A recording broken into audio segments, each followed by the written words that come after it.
नमस्कार दोस्तों, स्वागत है आपका हमारे YouTube चैनल पर, जहां हम लाते हैं आपके लिए भारत के श्रेष्ठ साहित्य की गहराइयों से निकली कहानियां। आज हम बात करेंगे उस उपन्यास की जो भारतीय अंग्रेजी साहित्य की पहचान बन चुका है। आर के नारायण का प्रसिद्ध उपन्यास द गाइड। ये केवल एक साधारण कहानी नहीं है, ये आत्मा की खोज है, ये प्रेम, मोह, धोखा और अंततः मोक्ष की कहानी है। ये कहानी है राजू नामक एक ऐसे इंसान की जो एक टूर गाइड से एक आध्यात्मिक संत तक का सफर तय करता है। कहानी शुरू होती है मालगुडी नामक एक छोटे शहर से, जो आर के नारायण की अधिकतर रचनाओं का आधार रहा है। राजू एक रेलवे स्टेशन के पास रहने वाला युवक है जो बचपन से अपने पिता की दुकान में काम करता है।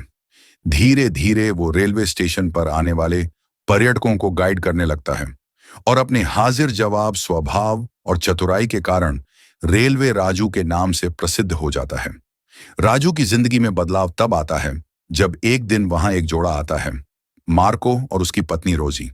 मार्को एक शुष्क स्वभाव का इतिहासकार है जो प्राचीन मंदिरों की खोज में लगा रहता है, जबकि रोजी एक युवा, भावनात्मक और प्रतिभावान भरतनाट्यम नर्तकी है जिसे उसका पति नाचने से मना करता है।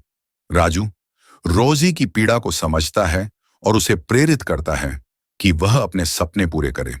धीरे धीरे दोनों के बीच भावनात्मक संबंध बनते हैं। रोजी अपने पति को छोड़कर राजू के साथ रहने लगती है। राजू अब उसका मैनेजर बनता है और उसकी कला को मंच तक पहुंचाता है। रोजी एक प्रसिद्ध नर्तकी बन जाती है और उनके जीवन में दौलत, शोहरत और लोगों की तालियां आ जाती हैं। लेकिन यहीं से राजू का पतन शुरू होता है। उसका स्वभाव बदलने लगता है। वह रोजी की सफलता को अपनी मानने लगता है।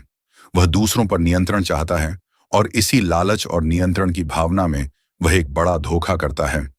वो मार्को के कागजों पर जाली दस्तखत कर देता है।